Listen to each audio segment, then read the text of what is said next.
Le cri des rabatteurs, c'est le quotidien des usagers des transports à Lima. Ces hommes sont chargés de convaincre les clients de monter à bord de leur minibus. Mais la concurrence est rude. Ces cars détenus par des sociétés privées sont très nombreux. Ils assurent à eux seuls la majorité des transports en commun de la capitale péruvienne. Il y a trop de minibus et trop d'embouteillages. La course coûte quelques 25 centimes d'euros. Pour embarquer le plus de clients possible, il faut aller vite, voire être agressif sur la route. Pour les passagers, le voyage est bien souvent une aventure. C'est horrible, c'est vraiment désespérant. C'est affreux. Il y a toujours des retards, il y a plein de monde et la police fait très peu pour contrôler la circulation. Jusqu'à cette année, Lima était la seule ville d'Amérique latine sans transport public.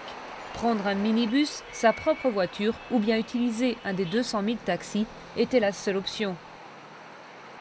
Mais la ville vient de mettre en place le Metropolitano, un tout nouveau réseau de 500 bus qui emporte 700 000 passagers par jour.